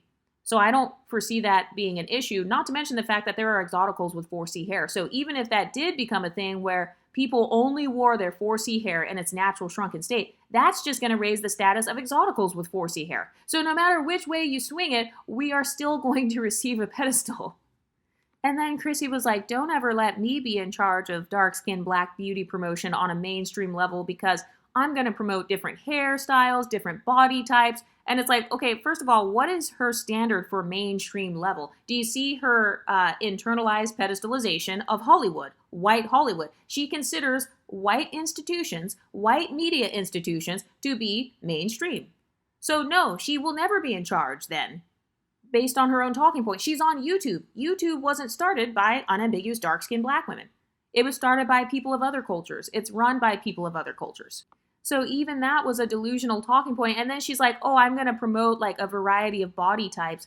I find it interesting that first she tried to flex unambiguous dark-skinned women's bodies, such as Olandria, they have a nice body, this is positive representation. But then as she gets towards the end of the video, she's like, oh, I'm going to promote other body types. And it's like, okay, so then why don't I see dark-skinned black women supporting more overweight darker-skinned black women and pushing them in the music industry? Why don't I see them fighting for that representation? Oh, because it's not true. Because they don't actually want that. They actually secretly want to be at a healthy weight.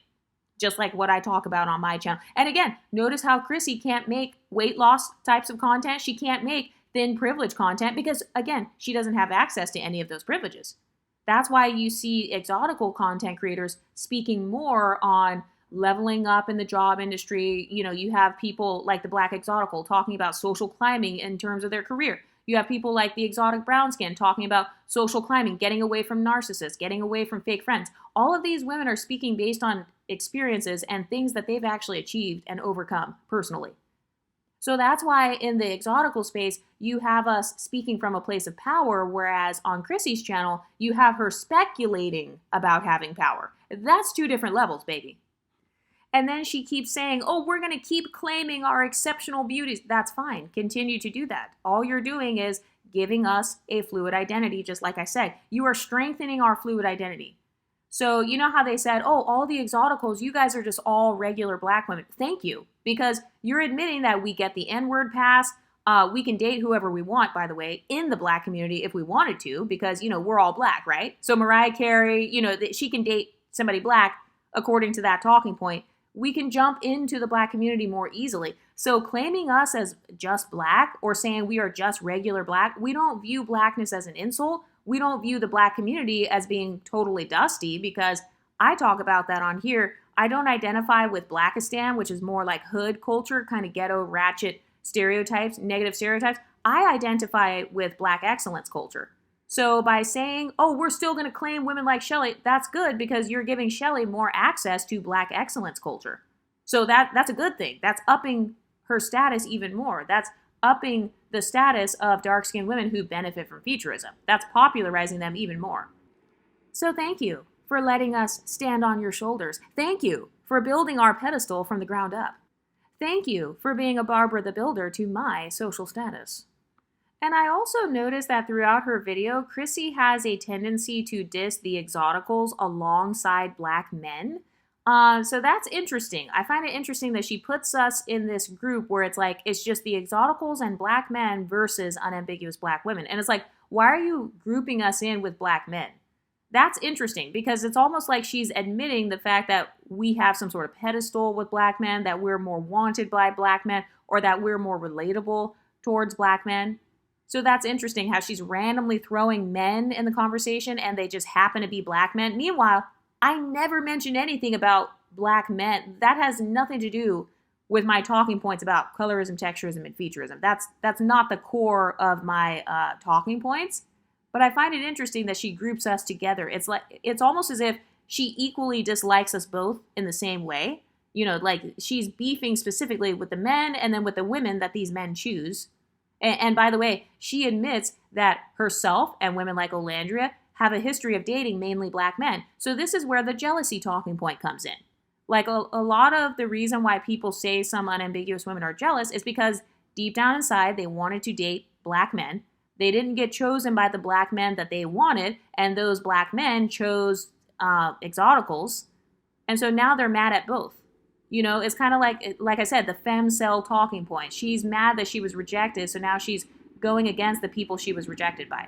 And then she was like, oh, most of the people, they don't look like their representation anyway. So she was like, most Black men don't look like Morris Chestnut. You know, most Black women don't look like Olandria. And that's actually false, because look at the exoticals that they tried to dox. Every single exotical that they claimed to dox, not one of them was ugly. All of those exoticals actually were pretty. All of those exotical women, they actually looked like Halle Berry or like, you know, some sort of Afro-Latina, like a Cardi B aesthetic, like a Tinashe aesthetic. So that was actually a false talking point as well. So Chrissy was saying, oh, well, the average person doesn't look like an exceptional beauty, but here in the Pretty Girl Club, you know, there's a reason why we call ourselves the Pretty Girl Club. It's because we literally have been called pretty girls by society. And even if you look at go look at Chrissy's video where she's claiming to dox me personally. Go look at all the videos, if they're still up. Go look at those videos and look at those women. Those women actually do look more like what you see on social media or like in reality shows, because all the women that they doxed that were exoticals, these are women where they actually did have nice bodies, pretty faces, you know, their face cards don't decline. So we actually can't even relate to that talking point. So Chrissy's admitting, once again, that not only is she just average, you know, not pretty privileged, but that her audience, and then she's also saying Black men too, are just average and, you know, not cute, or they don't look like people in the media.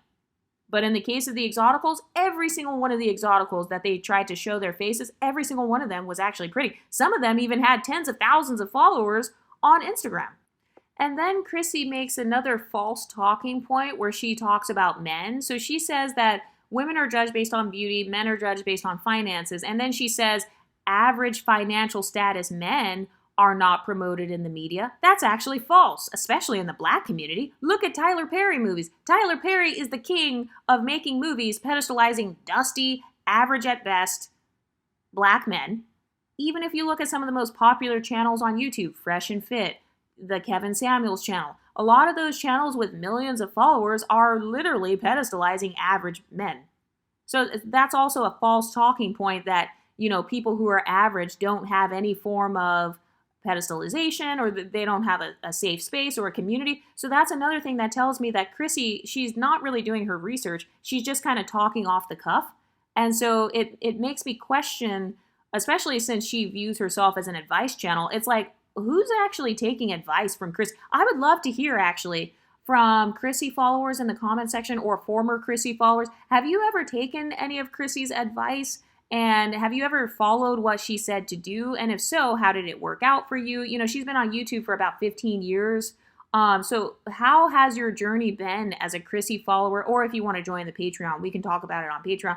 How was your journey as a Chrissy follower? If you followed her talking points, where did it lead you? Like, what happened to you in your personal life?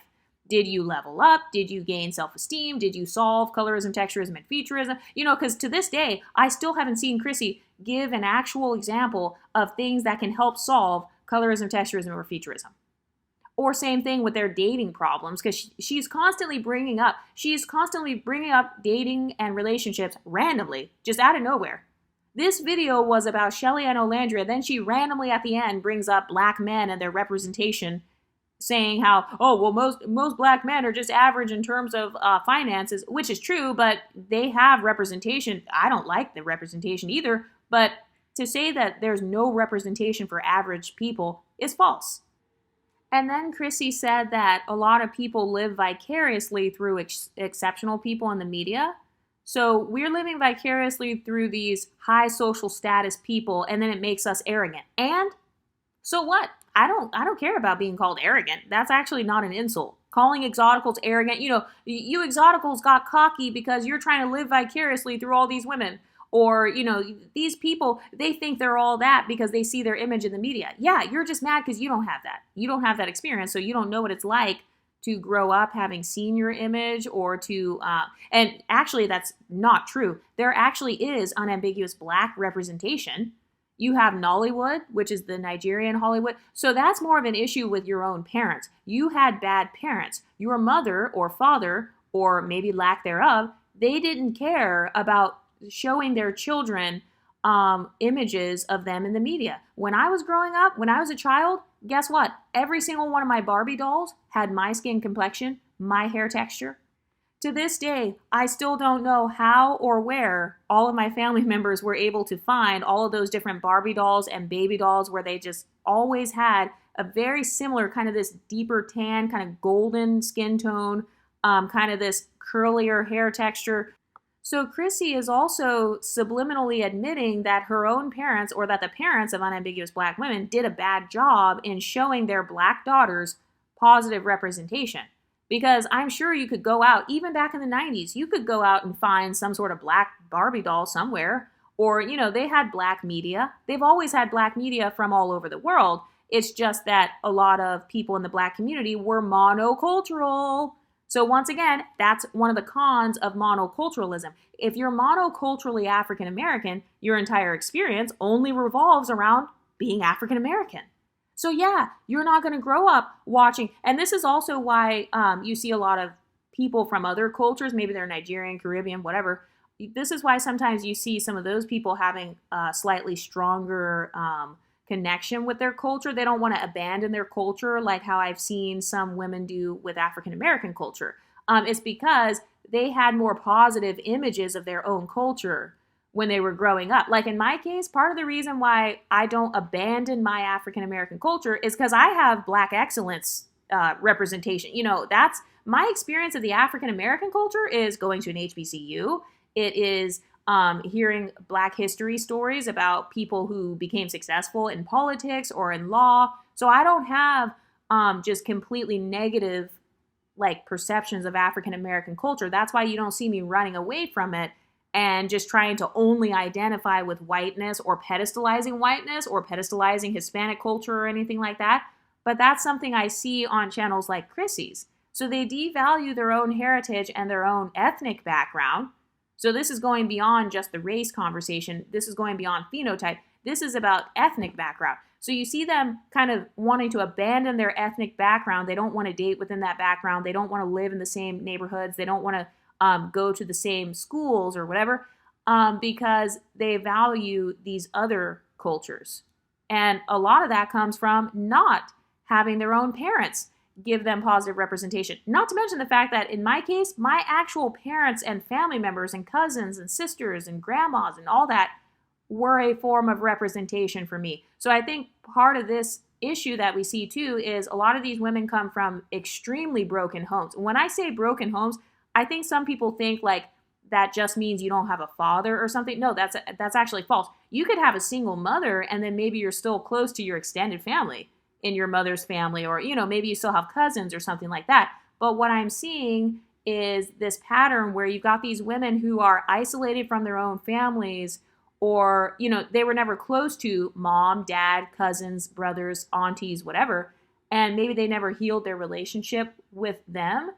And in some cases, their families are abusive. And also, I think they should disclose that, though. So that's the part I don't like, is the whole fake background thing. Like, I see a lot of unambiguous Black content creators, such as Chrissy, trying to portray that they come from kind of this classier background. I mean, it is laughable in the case of Chrissy. I mean, it's very obvious that she doesn't come from that background. In fact, she has talked about coming from a ghetto background and enjoying dating ghetto Black men who have guns. That was something that she talked about years ago. But anyway, so you have these women who come from these very broken, very underprivileged backgrounds, but then they want to talk about privilege and they want to talk about how to gain privilege when they themselves didn't come from that background, didn't know how to transition into a privileged background. They think that latching on to the coattails of a white man is going to somehow get them there.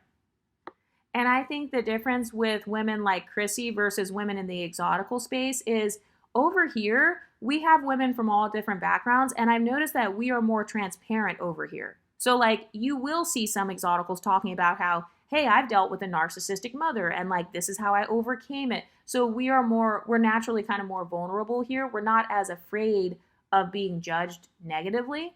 And so I think that's a part of why you see a lot of unambiguous women starting to flock to exotical content, or they want to watch our content. It's because it's more empowering, because the women over here, we share more of our personal stories.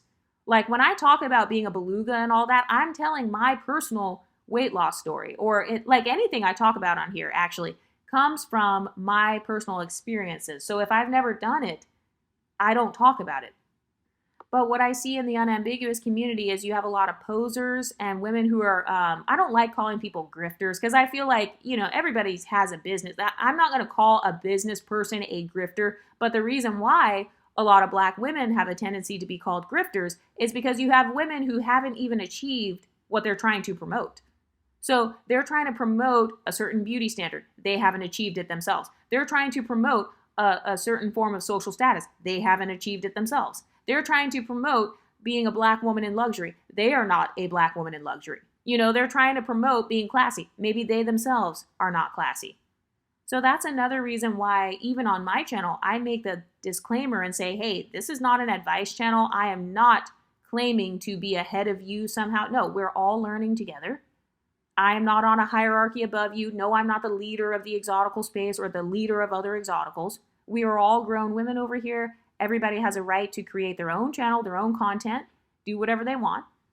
But I noticed that for women like Chrissy, the premise of their content is not so much about empowering their audience. It's more so about trying to rebuild their own self-esteem via being a social media influencer. That's really what it's more so about. Or maybe trying to line their pockets, like not Chrissy, but other creators. I've seen that as well, where maybe they have some sort of business and then they're charging unambiguous Black women high amounts of money, like, hey, take my $300 course and I'll teach you how to get a white boyfriend, or I'll teach you how to get a white man to marry you. I see that. That's also a common thing as well. But another talking point that I saw from Chrissy is being celebrated gives you social capital.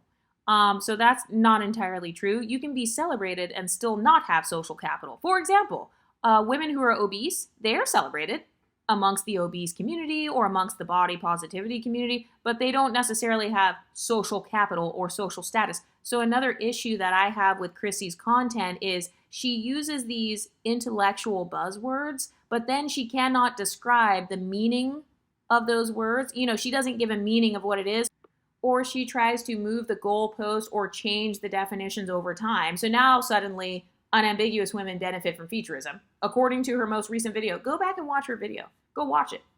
And you will hear her making the argument that now unambiguous women benefit from Featurism. So Isn't it ironic how once the exoticals come along, suddenly everybody's pretty, everybody benefits from colorism, everybody benefits from texturism, everybody benefits from featurism, everybody gets all this attention from black men and white men, and everybody is so highly desirable and living in luxury.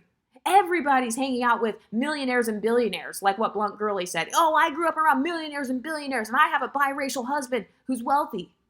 Suddenly, that's everybody's experience. Everybody's hypergamous. Everybody's a sugar baby. Everybody has naturally decentered men. So they'll be like, oh, exotical content is not necessary because I was always decentering men. And I also noticed Chrissy, she keeps using this term average, like, oh, average black people, average men this, average people that, but she never defines what an average unambiguous black woman is. So on this channel, I've actually defined what average is. Please go check out my video talking about pretty privilege versus quote unquote medium ugly, because a quote unquote average person, she's gonna have an equal amount of compliments versus dissing. Compliments versus rejection, it's going to kind of even out. Average women are the ones who struggle with being outshined and, not getting attention, getting overlooked, or maybe they have certain features that get complimented. So, for example, maybe they get complimented on having a big booty, but then they don't get complimented on their face. Or, they have some features that are accepted, but then some features are rejected. So let's say they have about 50% acceptance, 50% rejection. It's going to even out to being about average. So I've actually had a 90-minute video, or I think I made 2 or 3 videos on pretty privilege versus quote unquote medium ugly, because I don't call it ugly. If you're not deformed, you're probably not ugly. So women who identify with kind of this medium ugly experience, aka just average, so they feel like certain parts of them are pretty, but certain parts of them take away from their beauty significantly to where they're not experiencing life with a lot of options or a lot of social status. So we've actually discussed in the exotical space the nuances of being average and what that actually means. And we've used examples as well. And we've also used examples of certain talking points. For example, if you want to know what a true average woman is, please go follow Chrissy. Please go subscribe to her channel. Please go follow Blunt Gurley, subscribe to her channel, and listen to their talking points. And you'll hear in their talking points that they talk more about what it's like being average. These are the women who get super excited, like, oh my God, when I did my glamorous makeup look and I put on 5 different eyeshadows, then my man complimented me. And it's like, okay, that's more of the experience of an average woman. A woman who's pretty privileged, she can wear makeup, no makeup, eyeliner, eyeshadow, a little bit of makeup, a lot of makeup. She's gonna still receive kind of this attention in a variety of different settings. But women who are truly average, they don't receive that. But notice how Chrissy on her channel, she just uses all these buzzwords. She doesn't describe to her audience what she means when she says those words. So the viewer is left to interpret what Chrissy says. So that's a sign that she's more of a lazy content creator. She's not as good of a content creator because she can't even describe who her core audience is. What does her core audience look like? If you look at the exotical channels, we will tell you exactly who we are advertising to. This channel right here is created for pretty privileged women who have been accused of benefiting from isms such as colorism, texturism, or featurism. So you either are mixed or you look mixed. As far as your background and life experiences, you've experienced a lot of pedestalization. You may have experienced fetishization. You've experienced having people fawn over you since you were a child, but you've also experienced pathological envy, whether it's from friends or family members. So do you see how in-depth I'm able to go with just describing who my audience is? So if I just described you, you can go ahead and subscribe. So that's the difference between our spaces versus spaces like Chrissy's. Even over here, we have a whole nickname for our community. The Exoticals, Pretty Girl Club. What is the nickname for the women over in Chrissy's community? Oh, average women. That's what she calls them. Average black women. That's what she called them in her title. And there's nothing wrong with being average, but there's also nothing aspirational about being average. Most people aspire for more, right? They don't aspire to be basic and to blend in and fit in with everybody else. They don't aspire to not stand out in any way. So I think that's another thing that contributes to dark-skinned black women's insecurities when they watch channels like Chrissy's. It's because there's nothing aspirational about her talking points. Like, what was the point of the most recent video she made? The point was to try to discourage people from watching exotical content because we are kind of pointing out the social power that a woman like Chelley has. So it's like a lot of their content, it doesn't offer solutions. It doesn't tell them what their inner power is or how to increase that power. And it's because the women who are behind the channels, they don't have that themselves. That's why they can't tell you how to get it. All they can do is talk shit about the women who do have the social capital, who do have the social power. In fact, you will see them using exoticals as examples of social climbing, how to date properly, how to be hypergamous, how to get clout. They're constantly using exoticals like Meghan Markle. They're using women like Lori Harvey, who benefit from colorism, texturism, and featurism. They're constantly using us as their examples. Also, notice how towards the end of Chrissy's video, she's using mixed women and white women as the standard. She's saying, nobody's stopping non-black women from identifying with Gigi Hadid. Nobody's stopping other groups of women from identifying with their exceptional representation. So she's constantly comparing herself to the exoticals, constantly comparing herself to what non-black women get to do. So she's saying, well, they get to do it. They get to have aspirational people. They get to have representation in the media. So now I want to have representation in the media. So it's literally just her reacting and copying the social strategies of women like us. So who's the real blueprint? And then she says, most of the exoticals don't look like the women in their images, and they can't relate to those women's lifestyles and dating lives. Well, we've already proven that to be false. Go watch any of the exotical channels. Go watch any of the women talk about their lifestyles or their dating lives, and you'll see them talking about it. Compare the exoticals' dating lives. Even if you compare it to women on YouTube, such as Stefco, actually our dating lives and lifestyles and social status, it is different. Just based on YouTube alone, but if you want to know more about that, you can subscribe to my Patreon or my members page. I have an entire decentered dating members page on here where I discuss stuff like that.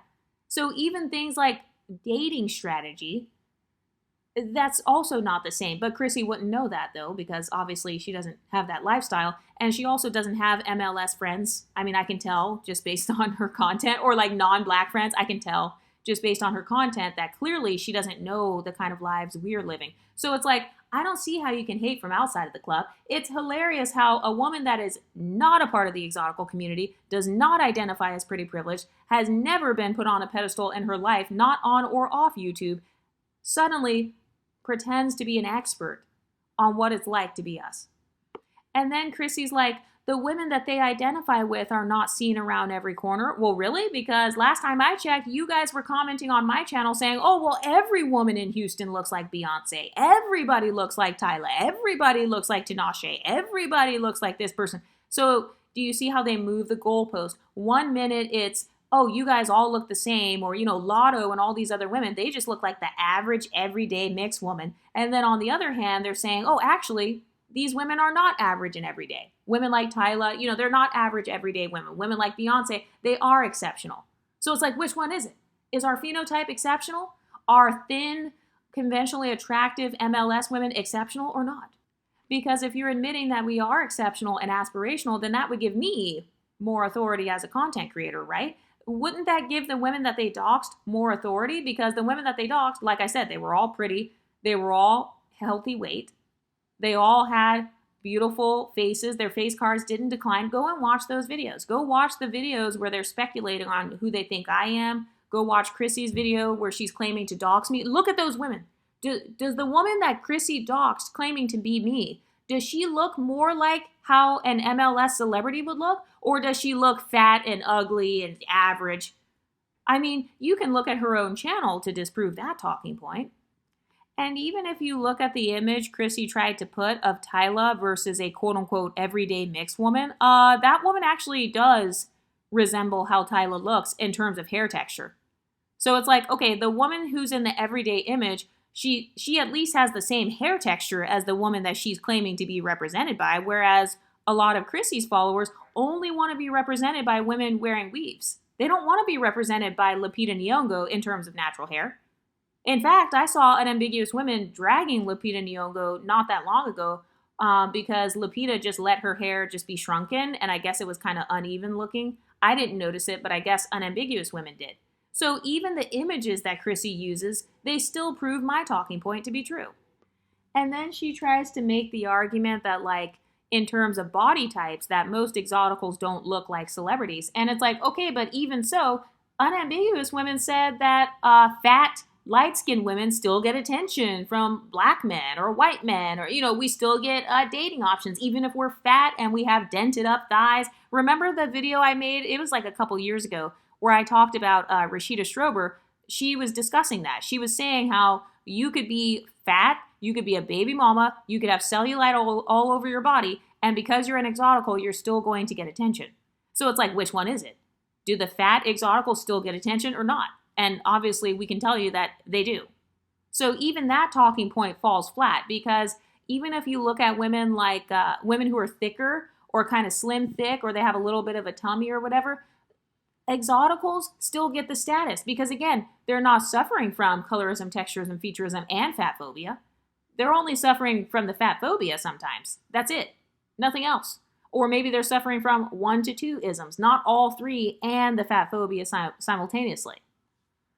And then she admits towards the end of the video that we see them as a threat to our position on the beauty hierarchy. So she admits that she has hierarchy thinking in terms of beauty. She admits that she believes that we think we're better, basically. It's the same talking point. They think they're better than us, and so that's why they're mad when we have positive representation. So it's the same tired talking point of, we have a superiority complex and we are higher up than them on the beauty scale. And it's like, ma'am, is that empowering to your audience of dark-skinned black women? Telling them that us exoticals are higher up than them on the hierarchy? And so that's why, you guys need to compete because these MLS women think they're better. And they're higher up on the hierarchy. That's the only reason they're mad at you. And then she admits that dark-skinned unambiguous women are placeholders for dusties. Oh my God, I'm trying to take it seriously, but I can't.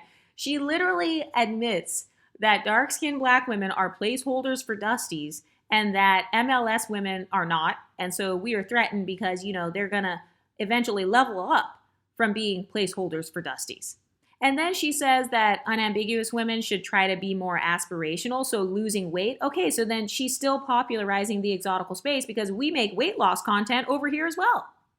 I don't see Chrissy making content on how to lose weight or how she maintains a healthy body because she doesn't have one. Because according to her own talking points, she is overweight and has spent a lot of her life being obese. And this is why I talk about how a lot of times what they're experiencing is not colorism, it's fat phobia, it's xenophobia. They're experiencing discrimination because they're just fat. It's like, are you dark-skinned or are you just fat? That's what's happening. Like in Chrissy's case, she admitted that she was actually obese. I'm not talking about, she's a size 12 or something. No, she said that she was so big that her own family pulled her to the side and said, you are getting too big. That's how big she was. So I can safely assume, around 300 pounds? Think about how big somebody has to be to the point where you have to do a whole intervention with your own family member. Like, hey, you are getting too big. Like, I am scared for your life at this point. That's how big Chrissy was, according to her own content. And she also talked about how she was with a high-functioning alcoholic, how she was engaged for 10 years or something like that, allegedly. So she is speaking based on experience, and she's projecting, saying, you guys, you're no longer going to be placeholders for a dusty. Well, she can relate to that because that's exactly how she was treated. She was treated badly because she was obese and is still currently overweight. And she can relate to the whole placeholder thing because she admitted that she wanted marriage and then, she was with this guy for 8 years and it didn't work out. And then she said that people are trying to keep dark-skinned black women at the bottom of the beauty hierarchy. Who are all these invisible people that are forcing dark-skinned black women to be perceived as ugly? Who's doing that? Who has so much power? Do you see how she's, again, having that external locus of control? All these other people are perceiving us as ugly. All these other people put us at the bottom. Who put you at the bottom, sis? Who has the power to put you at the bottom? Then she makes this argument that it's all about survival, which is false. You don't need to be a reality show TV star with millions of followers in order to survive. So she doesn't want to admit that she's jealous of our social status. And she's jealous of the social status that non-black women have, which is why she wants to date non-black men, because she views it as a way to access status. But she's trying to make it as if it's this survival tactic. This is about survival. So she's implying if you don't do this, you're going to be unalived. Like you're just going to fall over. You're just going to keel over as an unambiguous woman if you're not viewed as pretty like how the exoticals and non-black women are. And then she throws other dark-skinned black creators under the bus because she says, I don't see any other black creators with a large following telling it like it is. What about Paris Milan, Chrissy? What about Pink Pill? What about Queen Chama? What about all these other darker-skinned women who are trying to help? What about, what's that one lady, Ashley Dalton? What about all those women? So Chrissy actually threw all of those women under the bus in her own video. Like I said, a lot of unambiguous black women don't even get along with each other.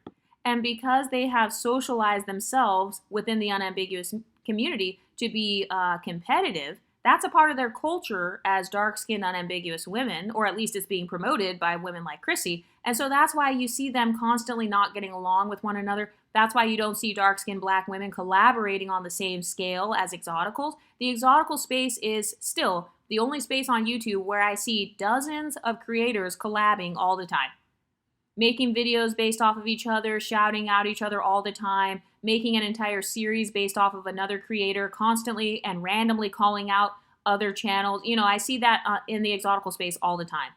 I'll see an exotical saying, oh, hey, I got this video from so-and-so, other exotical, be sure to go subscribe, with nothing in return, not trying to owe each other anything, not in a transactional way, just women trying to work together.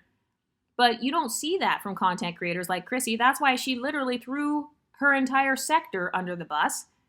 She didn't call out that one girl, what's her name, Barbie Life 2.0. She specifically talks about colorism, texturism, and featurism.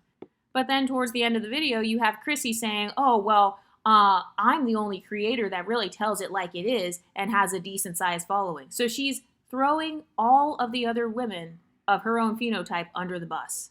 Do you see what I mean when I say bad social climbing move? And then she makes a gross generalization at the end and says that dark-skinned women are so used to seeing themselves being portrayed as slaves and mammies and sidekicks. If that's not an internalized inferiority complex, I don't know what is. Because when I think of a dark-skinned woman, that's not the first thing that comes to mind is slavery. Do you see what I mean? Where it's like they're constantly identifying with slavery, constantly identifying with being a sidekick, which is another random talking point that Chrissy continues to perpetuate to her audience. She continues telling her own audience, hey, everybody views you as the dark-skinned sidekick. Everybody views you as a mammy. You're viewed as a slave. Like, comment, and subscribe, Black Women Empowerment. And then she makes another false claim that, oh, it's scary to have aspirational representation. That's why white women have so many EDs. It's because they've only promoted skinny women. That is false. The majority of women in America, in general, are actually not anorexic. The majority of women are overweight. That includes white women. So that was a false claim. That she stereotyped white women, actually, saying that, most white women, they're struggling with EDs because they're just trying to be skinny. That's completely false. That's how I know that she has not been raised around white people. She doesn't have any white friends. Because anybody that lives in a white neighborhood, a white city and state, they can tell you that there are plenty of overweight white women. Majority of white women are not anorexically thin. So that's another laughable talking point. And then she says that she believes that there should still be a variety of dark-skinned black women being promoted. And then she brings up her defunct magazine, Divine Dark Skin. And she says, this is why I used to promote all different kinds of dark-skinned women. But if you actually look at the screen, she's actually not.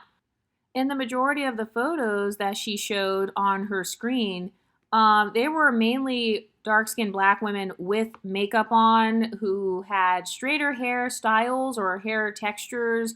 Again, majority of them did not have shrunken 4C hair. Majority of them were at a healthy weight or, they had more slim bodies. So she didn't even represent the diversity that she claimed. She didn't represent as much diversity as the exotical space either. That's for damn sure. Because she specifically said that she has an exclusive space, whereas the exoticals are more of an inclusive space. That's why on my exotical posters, you see a lot of diversity. in terms of the phenotypes and stuff. And I also noticed that Chrissy, she keeps advertising herself as being thick when she's already admitted on her channel that she was legit obese and legitimately overweight. And if you look at Chrissy's Instagram that she was trying to show, which was the Divine Dark Skin magazine, I guess, majority of the women on there were not quote unquote thick or overweight. In fact, when I used to watch more of Chrissy's content, she talked about how she didn't want to promote overweight black women because she said obesity unalives black women. And so she was saying that she didn't want to promote that. But notice how ever since I started talking about being thin, now suddenly she wants to make it like, oh, well, I'm promoting diverse body types and, I promote women who are thick. So she's moving the goalposts. It's like, Chrissy, do you support women being overweight or not? Do you want your audience to be overweight or not? Do you think it's okay or cool or healthy or something that helps them to social climb to be overweight? Yes or no? And also, why don't we see Chrissy making content about her social climbing journey as an overweight or thick, short, dark-skinned woman? Like, why don't we see her making content about that? It's because she hasn't done it. That's why. And then she reassures her audience that even if your representation doesn't look exactly like you, they still represent you. And that's fine. You can hide behind other phenotypes or other facial features or whatever. Just know, though, that her pretty privilege doesn't trickle down to you. Remember how Chrissy made that talking point a few years ago where she's like, light-skinned women's pretty privilege doesn't trickle down? Well, yeah, that's because you don't look like them. Pretty privilege and social status of a phenotype, it only trickles to you if you have that same phenotype. So for Chrissy, she's telling her audience it's okay if it's a dark-skinned woman that doesn't have your same facial features, she can still be your representation. And it's like, well, yeah, but then you're creating the same problem, though, where you are essentially erasing yourselves. You know how she talks about dark-skinned black women's erasure or women who have broad features? She talks about them being erased. Well, she's basically saying that's okay. It's okay if you are slightly erased by your representation. It's okay if your facial features get erased or if your hair texture gets erased, no biggie. As long as your skin tone is not getting erased, that's all that matters. And we know that obviously that's not real. That's not true. Because the social status and the pretty privilege doesn't trickle down. But if you actually look like Beyonce or you look like whoever, then people, they start associating your beauty with that kind of beauty. So that's a different experience. And that's why you see women talking about how they don't see themselves in the media. It's not that you don't see dark-skinned women in the media at all. It's that these women on YouTube, they're complaining that they don't see dark-skinned women that look exactly like them in the media. So like Ostefco, she doesn't see women that have her exact body type or her exact facial features, her exact hairstyle and hair texture. So Chrissy, once again, is not offering any solutions to the problems that she discusses on her own channel. Anyway, what do you ladies think? Let me know in the comment section and I'll talk to you next time. Stay pretty, ladies.